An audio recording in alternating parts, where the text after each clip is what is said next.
The sound was not meant for him. A stray fragment of a world that had long since decided he was no longer a part of its urgent machinations.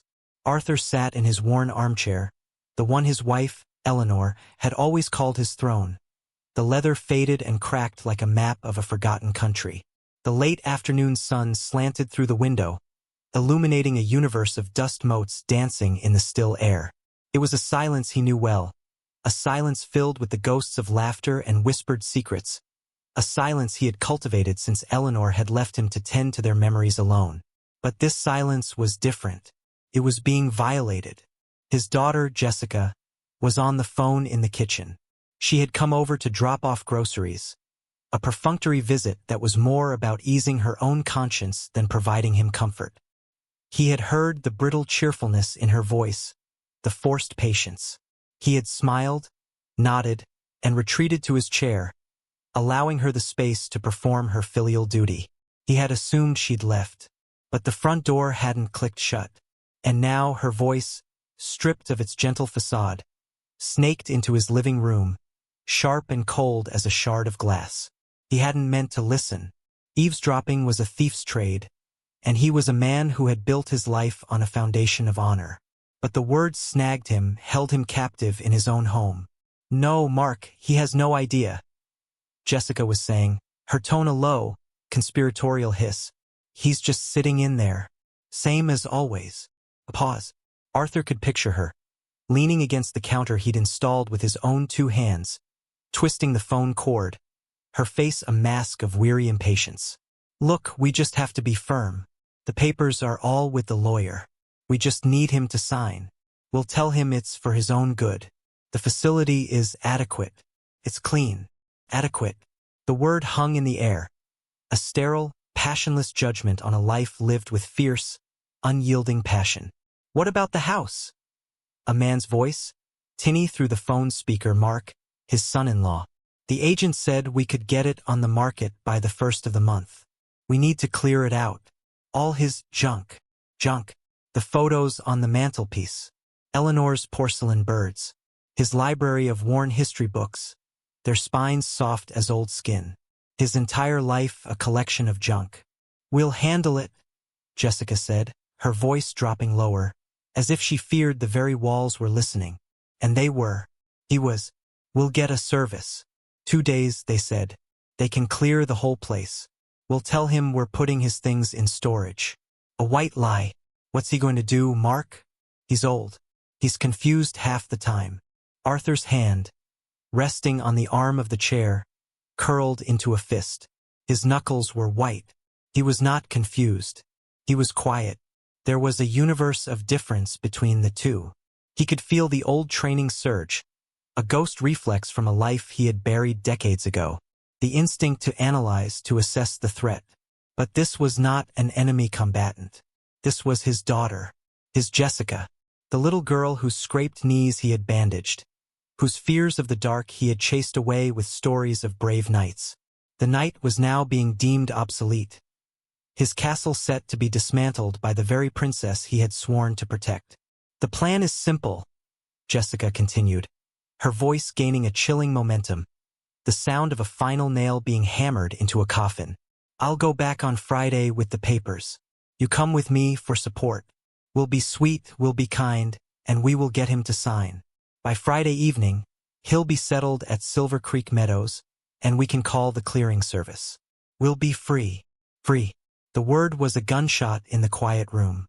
They wanted to be free of him, he who had given them everything, he who had sacrificed parts of his soul in faraway, dusty lands so that they could live in a world of such casual, thoughtless cruelty. He closed his eyes. The sun on his eyelids was warm, but a deep, penetrating cold was spreading through his veins. They saw an old man, a burden, a collection of junk in a house that was now just a number on a ledger. They saw a signature, a transaction, an obstacle to be managed and then erased. But they didn't see him. They didn't know him. And as he sat there, a statue of forgotten valor, a new plan began to form in the quiet fortress of his mind. Their plan was simple. His would be simpler. They wanted to erase him. He would just have to do it himself. Welcome back to True Honor Stories, where we explore the moments that define a person's character. We are so grateful to have you in our community of storytellers. If these stories of quiet strength and hidden courage resonate with you, make sure you've subscribed and clicked that notification bell. Your support allows us to continue bringing these important narratives to light. Today's story is about a father, a daughter, and a plan that backfired in the most spectacular way imaginable. It's a story about how we see the ones we should love the most, and the danger of looking without truly seeing. Arthur knew they would be back on Friday. He had 2 days. His world, once vast and filled with the thunder of great and terrible events, had shrunk to the 4 walls of this house. But within those walls, he was still a commander. The house was more than a structure of wood and plaster. It was a living museum of a promise. He had built it for Eleanor, sketching the plans himself on a series of napkins in a drab military cafeteria thousands of miles from home. Each beam, each nail, was a testament to a future he was fighting for. A peaceful life far from the clamor and the chaos of his other existence. He remembered laying the foundation, his hands raw, his body aching, but his spirit soaring. Eleanor would bring him lemonade, her smile a beacon that guided him home from the darkness he so often inhabited. He had carried the scent of sawdust and fresh paint in his memory through 3 separate deployments, a sensory anchor in a world that smelled only of cordite, fear, and scorched earth. They had moved in on a crisp autumn day, the leaves outside a riot of red and gold. Jessica was born a year later, her first cries echoing in the halls he had built to contain only joy. He remembered holding her in the crook of his arm, her tiny hand wrapped around his finger, a finger that had known the cold, hard steel of a rifle trigger. In that moment, he had sworn a silent oath to keep that world forever separate from hers. He would be her father, just her father. The other man, the one with the ghosts in his eyes, would remain locked away, a sentinel at a door she would never have to open. He had kept his promise. He worked as a simple carpenter after he left the service, his hands finding a new purpose in creation rather than destruction. He coached her softball team. He taught her how to ride a bike on the quiet suburban street outside. He held her when her first love broke her heart. When Eleanor got sick, the house became a sanctuary, a fortress against the encroaching sorrow. He cared for her in the room they had shared for 40 years. The afternoon sun a gentle companion in their final months together. He held her hand as she slipped away, the silence she left behind a roaring abyss. After she was gone, the house became his anchor. Each object whispered a story. The chipped teacup in the cupboard was from a morning they had laughed so hard Eleanor had snorted tea through her nose. The worn patch on the sofa was where she always sat, curled up with a book. The faint pencil marks on the doorframe in the kitchen charted Jessica's growth from a toddler to a teenager who was suddenly too cool to be measured by her dad. This was the junk his son-in-law was so eager to have hauled away by strangers. This was the life they wanted to pack into boxes and discard, to pave the way for a commission, a new car, a vacation. The disrespect was not a sudden blow. It had been a slow, creeping poison. It began with missed calls, then birthdays forgotten. It morphed into conversations where Jessica and Mark would talk about him as if he weren't in the room, discussing his needs and limitations with a clinical detachment that sliced him to the bone. They saw his frugality as eccentricity, his silence as senility, his self-reliance as stubbornness. They had no frame of reference for a man who needed nothing because he had already contended with the absolute zero of true loss. They could not comprehend a soul that found richness in memory rather than in acquisition.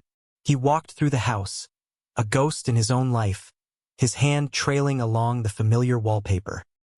He stopped at the mantelpiece, picking up a framed photograph of a much younger him, standing with a group of serious-looking men in a dusty, sun-bleached landscape. They were all thin, hard, and wore identical expressions of grim purpose. To Jessica, it was just an old photo of Dad from his army days. She had never looked closely. She had never seen the haunted camaraderie in their eyes, nor questioned the strange, stark terrain. She had never noticed the small, faded insignia on his collar, the one that meant nothing to her but was a legend in certain very quiet circles.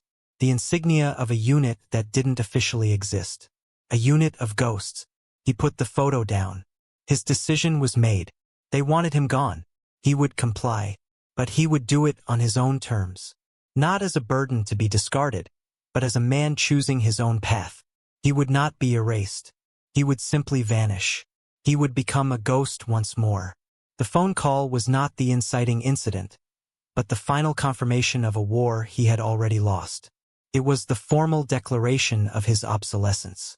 On Thursday night, the day before his scheduled expulsion, Arthur began his preparations. There was a quiet deliberation to his movements, a ritualistic precision that had been dormant for decades but never truly forgotten. He did not pack in a panic. He assembled a kit. He went to the old footlocker at the base of his bed, a scarred and battered relic from his other life. He ran his hand over the stenciled name on its lid. A. Peterson. He hadn't opened it in 30 years. The hinges groaned in protest as he lifted the lid, releasing a faint, earthy smell of canvas, oil, and time. Inside, things were packed with an unnerving neatness. A neatly folded uniform, the creases still sharp. A set of tarnished medals in a velvet-lined box. A hardened leather holster, empty. Beneath these relics, he retrieved a small, waterproof canvas bag. Inside was a compact survival kit, a tarnished compass, a folded map of the state's most remote wilderness areas, and a thick, vacuum-sealed envelope. He opened the envelope. It contained several $1,000s in old, non-sequential bills, a set of identification papers with a name he hadn't used since the Cold War, and a single, heavy, intricately carved silver coin. It was a challenge coin, but not from any officially recognized unit. On one side was a howling wolf, its head bowed. On the other, a single, stark phrase etched in Latin. Silentium estate virtus. Silence is a virtue. He slipped the coin into his pocket, its familiar weight a comfort. He took nothing else from the footlocker. The medals, the uniform, they belonged to a man he was no longer. They were artifacts of a history his own daughter deemed junk. Let them be hauled away. His honor was not contained in bronze or ribbon. It was etched into his soul. Next, he went to his desk. He wrote a short, simple note and left it in the center of the blotter. It did not contain accusations or anger. It held only 2 words, "I'm fine." He then moved through the house, a silent curator of his own life. He straightened the photograph on the mantelpiece. He wound the old grandfather clock in the hall, its steady ticking a rhythmic heartbeat in the silent house. He made his bed, pulling the quilt up neatly. He left no mess, no sign of a hurried departure. It was a clean extraction. As dawn approached, he stood by the front door, wearing a simple pair of work pants, a flannel shirt, and a worn jacket.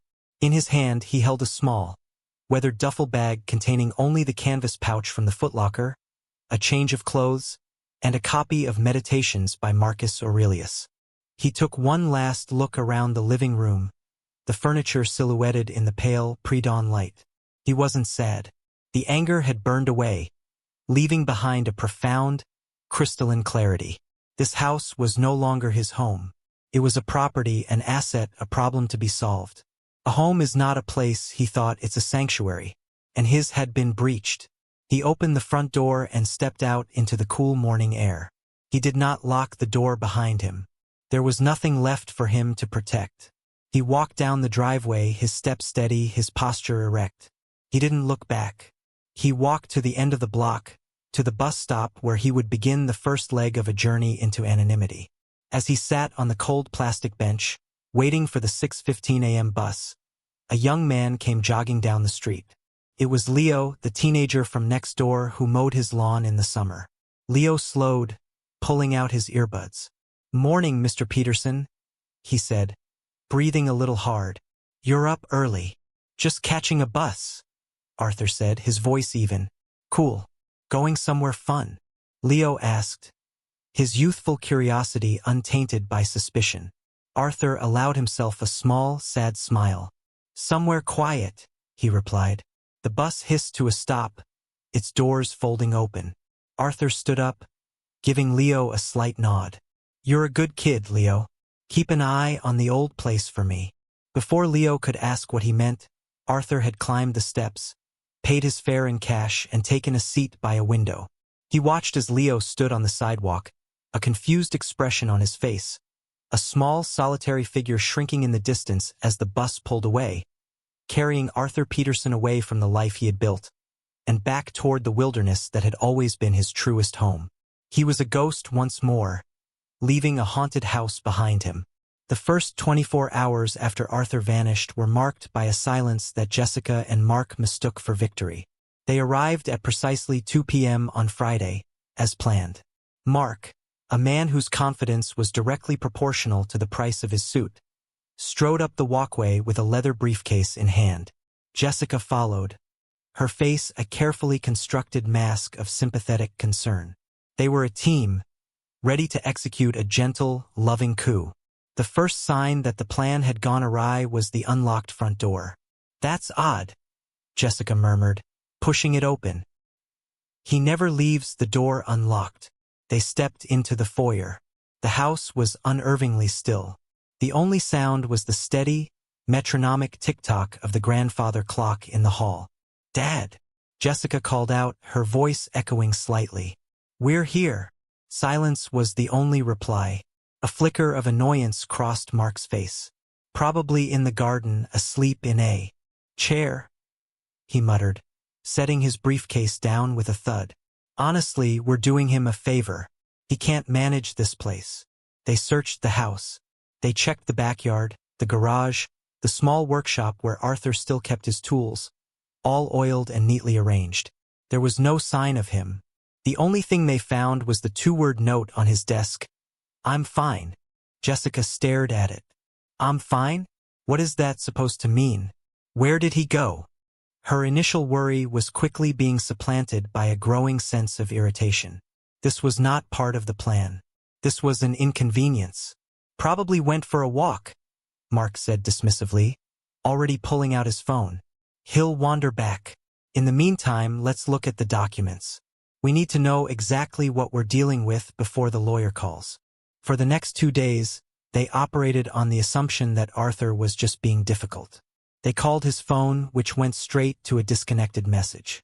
He had paid for his simple flip phone on a month-to-month basis, and the last payment had been 2 days prior. He had simply let it expire. They called the few friends of his they knew, elderly men from his old carpentry guild, who hadn't seen him. Their frustration began to curdle into a low-grade panic, not for Arthur's well-being, but for the disruption to their schedule. The sale of the house was contingent on his signature. Their plans, a down payment on a larger home for themselves, a trip to Europe, were all predicated on liquidating this asset. Without Arthur, the asset was frozen. The chaos began on Monday. A letter arrived from the bank regarding the mortgage. While the house was old, Arthur had taken out a small reverse mortgage years ago to help pay for Eleanor's extensive medical bills, a fact he had never shared with Jessica.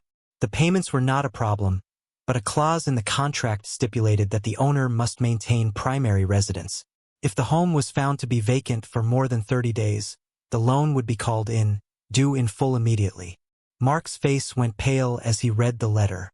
"This is a nightmare," he breathed, running a hand through his perfectly styled hair. "We have to find him." More problems surfaced. The property taxes were due.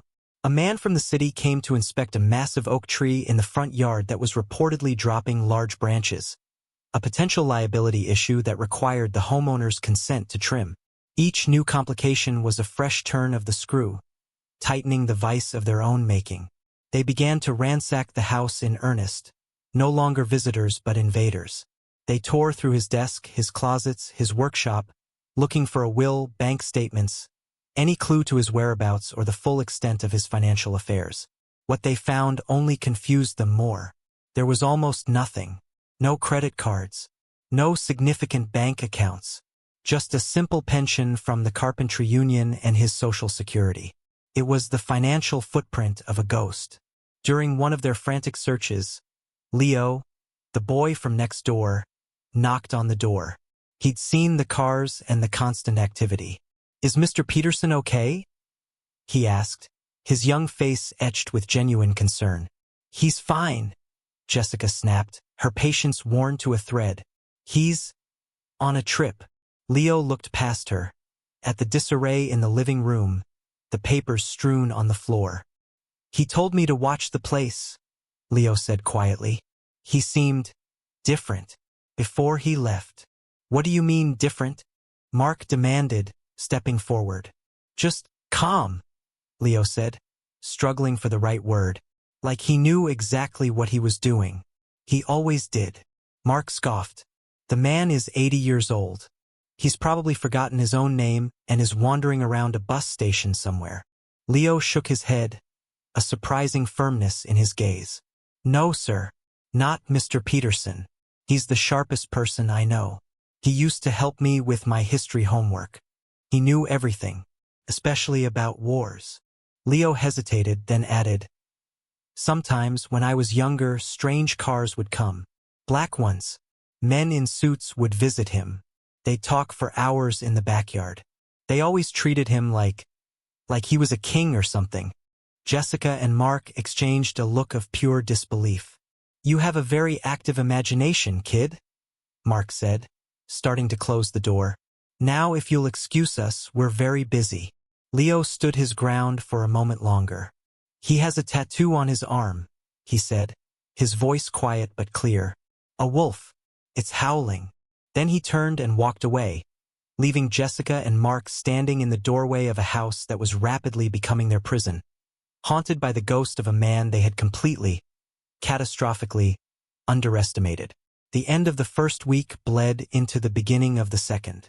The chaos in Arthur Peterson's silent house had found a rhythm. Each day brought a new, unforeseen complication, a fresh layer of bureaucratic torment for Jessica and Mark. The city was now threatening fines over the dangerous oak tree. The bank had sent a second, more forcefully worded letter. Their own lives were on hold, their carefully laid plans crumbling into dust, all because of a missing old man and a single elusive signature. Their conversations devolved into bitter, circular arguments, the blame shifting between them like a hot coal. You were the one who pushed for this, Jessica would shout, her voice raw. You were the one who couldn't wait to sell. Me, Mark would retort, his face flushed with anger. You were the one complaining about having to visit him every week. You're the one who called him a burden. They were trapped, not just in the house, but in the ugly truth of their own intentions, a truth that was now staring back at them from every empty room. Their greed had a price, and they were paying it day by agonizing day. In their desperation, their disrespect for Arthur's memory deepened. They started referring to him in the past tense, as if he were already gone. They spoke of his possessions with open contempt. Mark, trying to find a deed in the cluttered workshop, knocked over a carefully constructed ship in a bottle, shattering it on the concrete floor. He cursed and kicked the pieces aside without a second thought. Jessica, in a fit of pique, threw a box of old photographs into a trash bag, declaring them clutter. They were not just searching for a man anymore. They were actively desecrating his life, trying to punish the ghost that haunted them. The observer, Leo, watched it all from his window next door. He saw the garbage bags piling up by the curb, filled with things he knew Mr. Peterson treasured. He saw the angry, frantic movements of the couple inside. He remembered the quiet dignity of the old man, the way he would sit on his porch, reading, a picture of tranquility. He remembered the men in the black cars, their ramrod-straight posture, the palpable aura of respect they exuded whenever they spoke to the old carpenter. He knew, with the unshakable certainty of the young and observant, that Jessica and Mark had made a terrible, fundamental error. They thought they were dealing with a pawn, when in reality, they had tried to discard a king. One afternoon, while Jessica and Mark were out making a fraught visit to their lawyer, Leo saw his chance. He walked over to the Petersons' house, his heart thumping. He felt like a trespasser, but a stronger feeling compelled him. Loyalty. He went to the side of the house, to the workshop window. He peered inside and his eyes fell on the shattered ship in a bottle on the floor. He knew that ship, Mr. Peterson had spent a whole winter building it, his large, calloused hands working with the delicate precision of a surgeon. He had told Leo it was a replica of the first vessel to chart the Northwest Passage, a story of endurance against impossible odds. Seeing it destroyed felt like a physical blow. Acting on instinct, Leo found the spare key Mr. Peterson kept under a loose stone by the back door, a secret the old man had shared with him one summer day, just in case. He let himself in. The house felt violated, the air thick with anger and disrespect. He walked to the workshop and knelt, carefully picking up the larger pieces of the shattered bottle and the splintered model ship. It was then that he saw it. Lying half-hidden under the workbench, covered in dust, was a small, flat wooden box. It wasn't locked. He opened it. Inside, nestled on a bed of faded red velvet, were not medals or military ribbons, but something far stranger. There were 5 passports, each with Arthur Peterson's picture but with a different name. There was a collection of foreign coins, some from countries that no longer existed. And at the bottom, there was a single, folded, yellowed piece of paper. It was a presidential citation, but not one Leo recognized. It wasn't for military valor. It was a commendation from a long-dead president, thanking a man named Argus for services of the highest possible value to the nation, rendered in silent anonymity. It was signed by the president and the director of the Central Intelligence Agency. Leo's breath caught in his throat. Argus, the all-seeing giant from Greek mythology. He looked at the photo in one of the passports. The eyes of the younger Arthur Peterson stared back at him, and for the first time, Leo saw the chilling intelligence, the profound depth that he had always sensed but never understood. This was not just a carpenter. This was not just a soldier. This was someone else entirely. He carefully placed everything back in the box, slid it back under the workbench, and left the house, locking the door behind him. The secret he now held felt heavy, a piece of a puzzle so large he couldn't possibly comprehend its shape. He only knew that the storm that was coming for Jessica and Mark was one they could never have imagined. And he knew, with a certainty that chilled him to the bone, that Mr. Peterson was not lost at all. He was exactly where he wanted to be. The 14th day dawned gray and oppressive, the sky a sheet of unbleached canvas. For Jessica and Mark, it was the day their world would be irrevocably fractured. They were back at the house, their faces pale with exhaustion and defeat. Their lawyer had called that morning with grim news. Without Arthur's signature on a durable power of attorney, something he had steadfastly refused to sign for years, or a court order declaring him mentally incompetent and appointing them as his guardians, their hands were tied. The process to have him declared incompetent would take months, involve public notices, and court-appointed investigators. Their quick, clean plan to erase him had morphed into a protracted, public, and humiliating legal quagmire. They were standing in the living room, surrounded by the debris of their failed coup. Open boxes, scattered papers, the faint scent of decay from a bag of forgotten groceries Jessica had brought 2 weeks ago. "I can't believe this," Jessica said, her voice a dead monotone. She sank into the worn armchair, Arthur's throne, and the act felt like a final, pathetic sacrilege. "He's done this on purpose. This is his revenge." Mark paced the room like a caged animal. His expensive suit was wrinkled, his tie loosened. "He was a carpenter," he spat, his voice cracking with hysteria. "How could a simple carpenter outsmart us like this? How could he have everything so locked down? So invisible?" The answer to his question was parked at the curb. Leo, watching from his bedroom window, saw it first. A long, black, government-issue sedan so polished it seemed to absorb the light around it. It glided to a stop directly in front of Arthur's house, its engine purring with a low, powerful hum. A moment later, a second, identical car pulled up behind it. Doors opened with synchronized precision. From the second car, 4 men emerged. They were tall, fit, and wore dark, impeccably tailored suits. They moved with a predatory grace, their eyes scanning the street, the houses, the sky. They were not police. They were something else. Then the passenger door of the first car opened. A man stepped out, and the world seemed to hold its breath. He was elderly, but his posture was as straight and unyielding as a steel rod. He wore the uniform of a 4-star general of the United States Army, his chest a dazzling constellation of ribbons and medals, each one a testament to a lifetime of command and consequence. He adjusted the brim of his service cap and surveyed Arthur's humble house, his expression a mixture of profound respect and sorrow.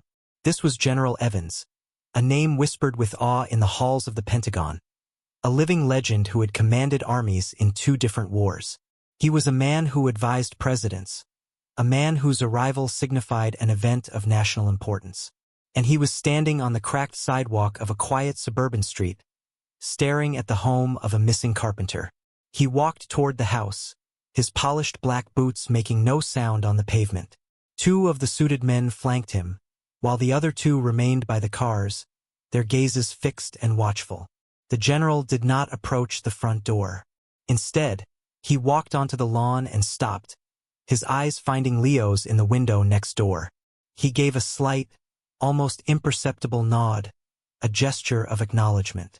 Then he turned his attention back to the house, as if he could see through the very walls, to the 2 people inside who were about to have their reality dismantled, piece by painful piece. He approached the front door and knocked. It was not a polite rap.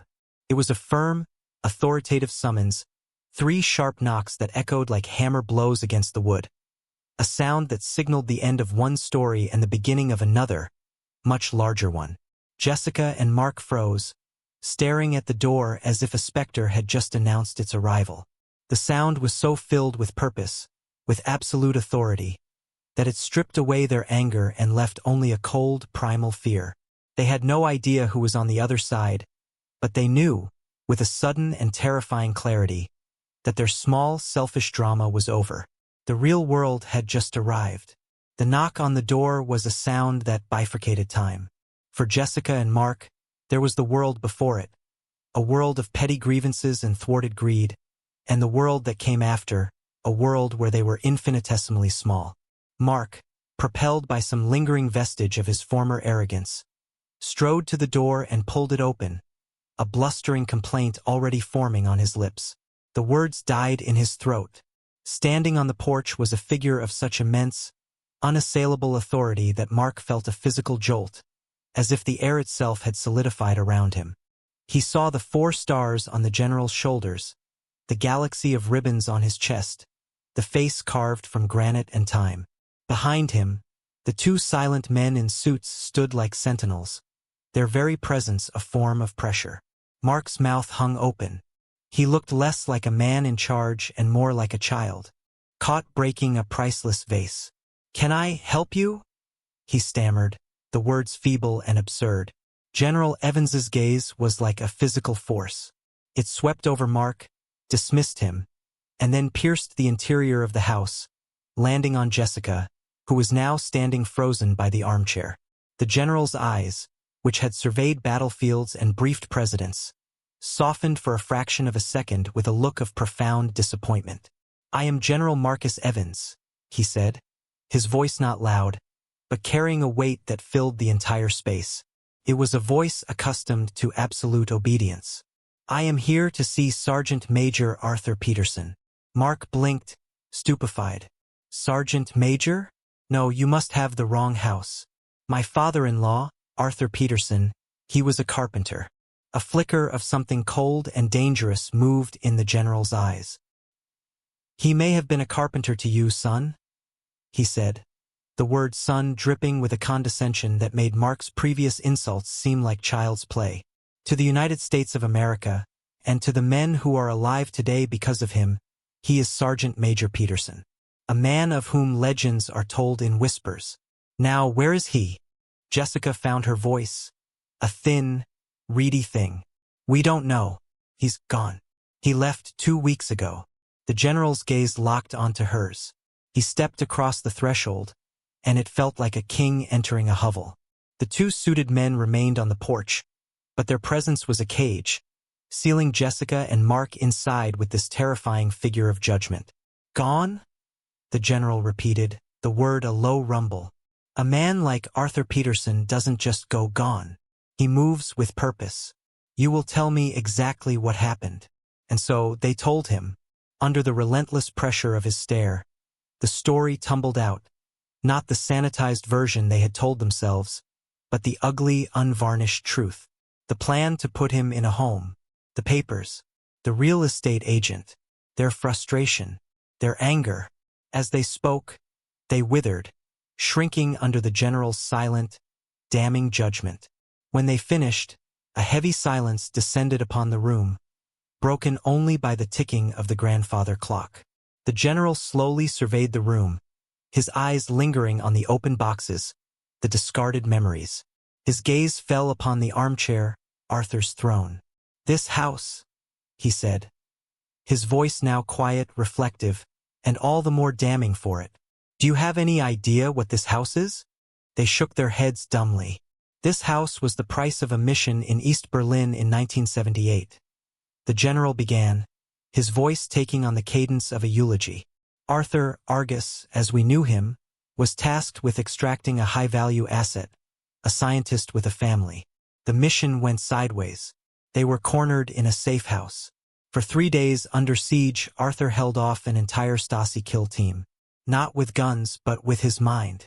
He created diversions, psychological traps, made them believe the house was filled with a dozen operatives. When a window of opportunity opened, he got the family out, but he was wounded, took 2 bullets to the leg. He walked for 50 miles through frozen forest to the extraction point." The general paused, his eyes distant.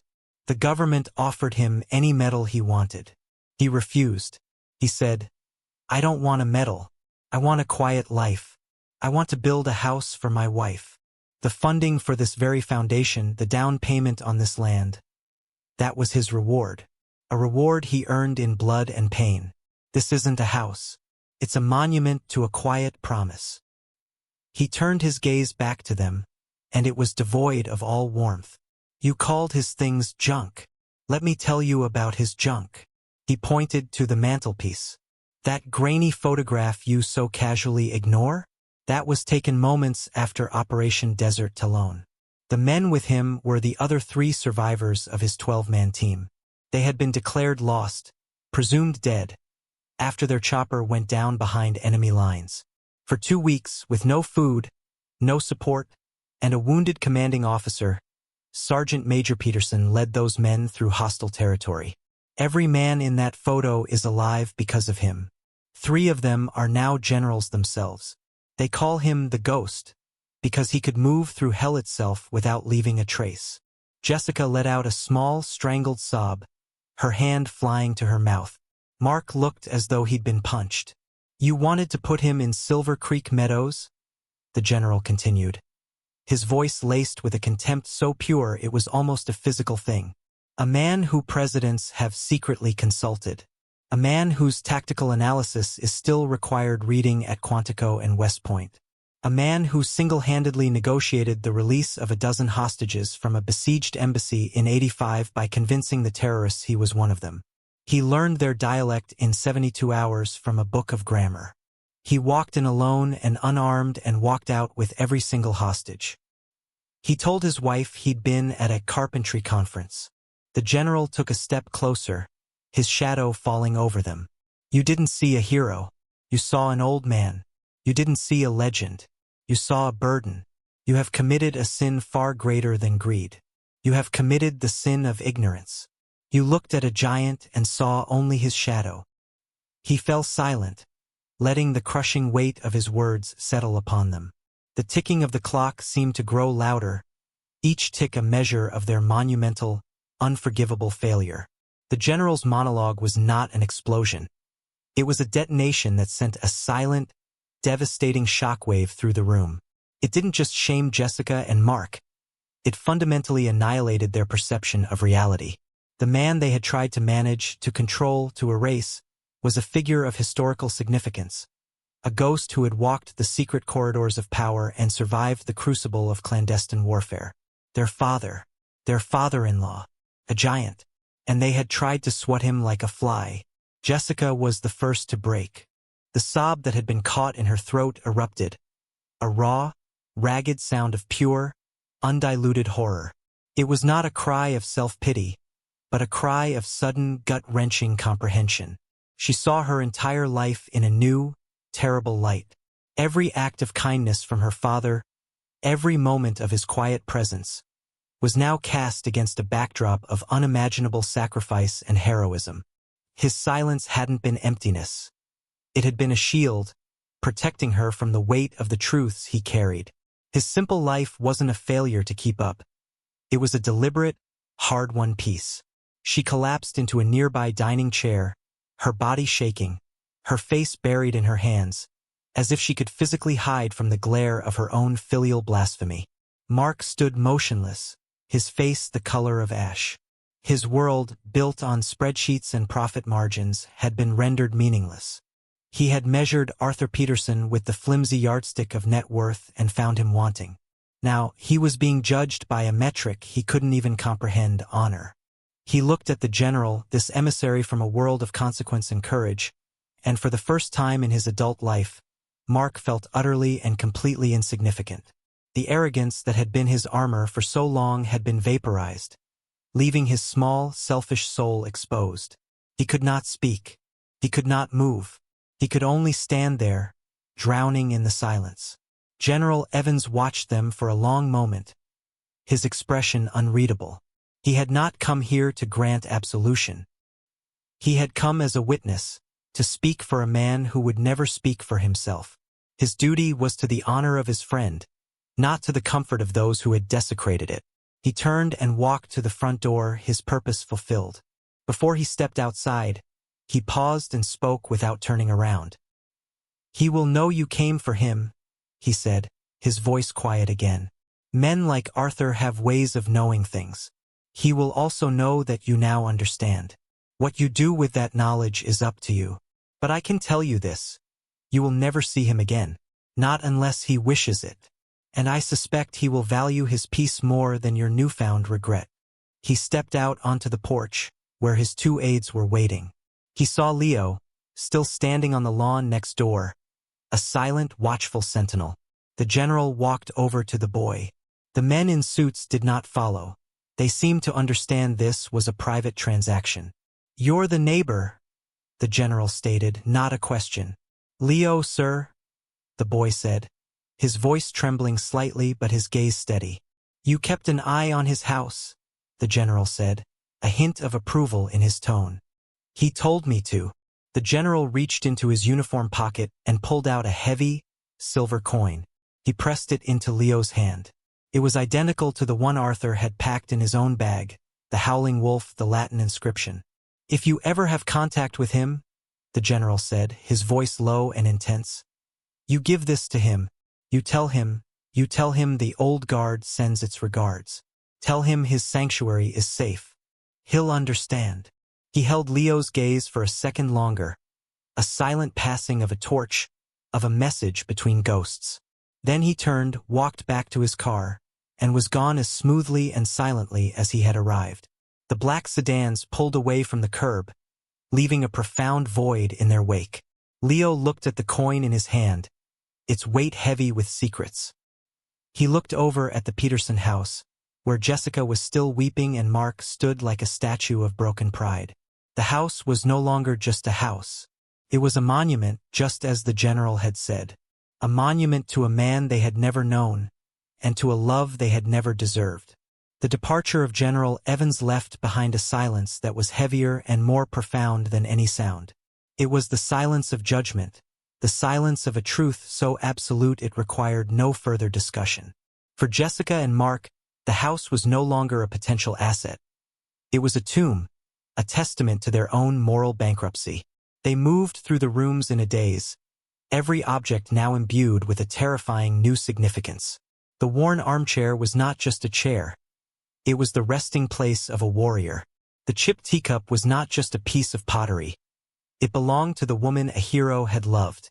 The pencil marks on the doorframe were not just a measure of height. They were the notations of a giant tracking the growth of a child he had shielded from the horrors of the world. Their own lives, once so important and self-possessed, now seemed laughably trivial. Their career ambitions, their desire for a bigger house, their European vacations. It was all dust and vanity compared to the silent, epic life their father had lived.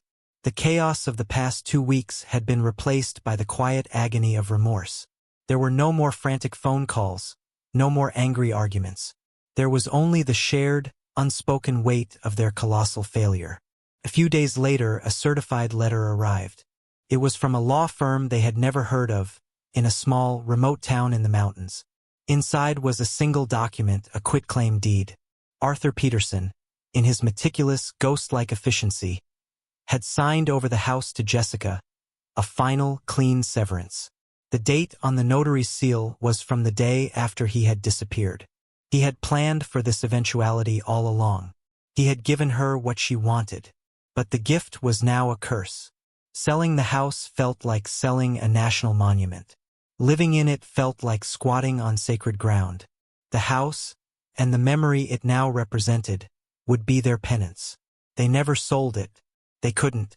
They quietly and methodically began the process of putting it back together.